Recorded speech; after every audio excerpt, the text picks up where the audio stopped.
Le GIEC a dans ses travaux cherché à réconcilier les priorités des décisions dictées par la lutte contre le réchauffement climatique avec les objectifs de développement durable. Les objectifs de développement durable, connus sous l'acronyme ODD, désignent 17 objectifs établis par les États membres des Nations Unies en 2015 et définissent des cibles à atteindre à l'horizon 2030. Ils comprennent entre autres les objectifs suivants: la lutte contre la pauvreté, la santé et le bien-être, l'accès à l'eau, l'éducation, la réduction des inégalités, le développement durable des villes, des infrastructures et de l'industrie, ou encore une consommation et une production responsables.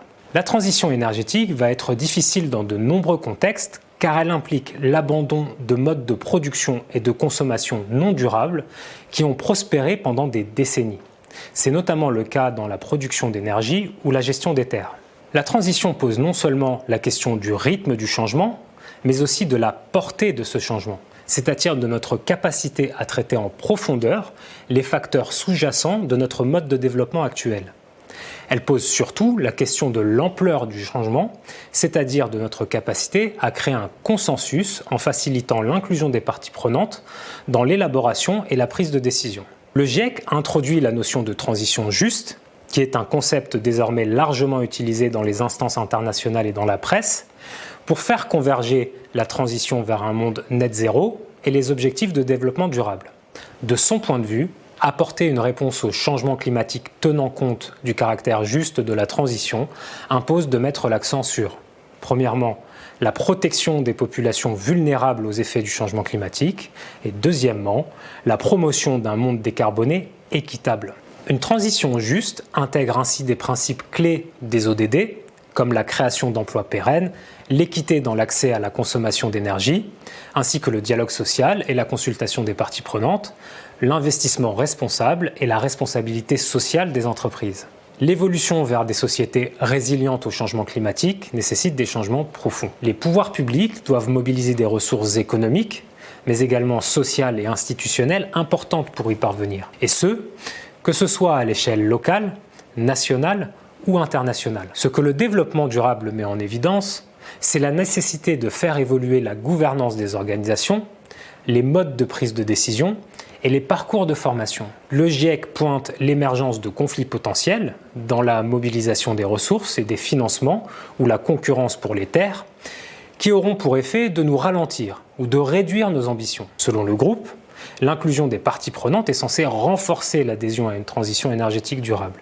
Il insiste sur l'alignement des parties prenantes à différents niveaux de prise de décision pour accentuer la portée des décisions politiques ou des engagements des entreprises en faveur de la transition énergétique. Le GIEC observe aussi que la transversalité des compétences et des savoir-faire contribue à améliorer la qualité et l'impact des décisions. Une transition énergétique efficace et durable s'appuie sur une approche pluridisciplinaire mêlant des savoirs disponibles en sciences sociales, l'économie, la sociologie, la psychologie, et en sciences de la nature, mais également une gouvernance intégrée et décilotée des activités économiques. Ce constat invite certainement à faire évoluer pour l'avenir les parcours de formation et les systèmes éducatifs pour qu'ils soient plus adaptés aux besoins de la transition énergétique. Enfin, à titre d'illustration, le GIEC cite les espaces urbains comme des accélérateurs de ces nouvelles gouvernances car ils bénéficient d'un grand potentiel d'alignement de la transition énergétique avec des ODD, dans le cadre d'une gouvernance intégrée de l'aménagement du territoire. Même si la transition énergétique est techniquement réalisable,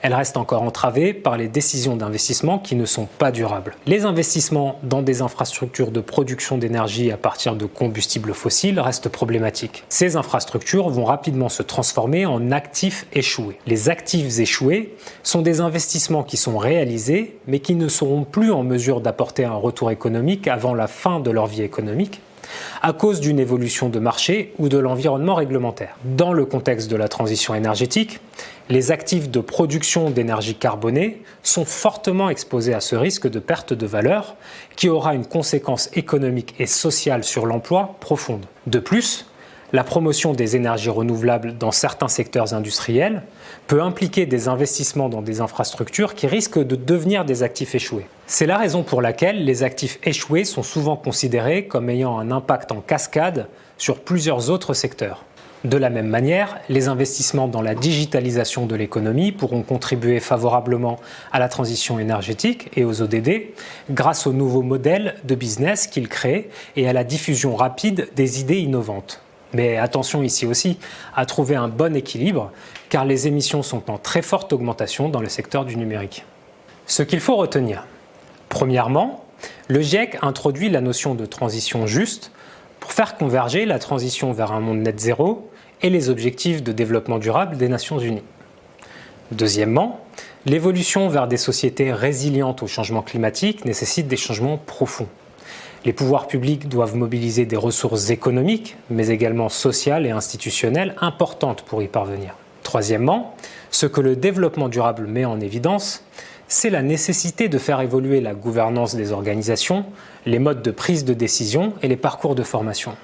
Et enfin, quatrièmement, même si la transition énergétique est techniquement réalisable, elle reste encore entravée par les décisions d'investissement qui ne sont pas durables. Il faut absolument limiter notre exposition aux actifs échoués.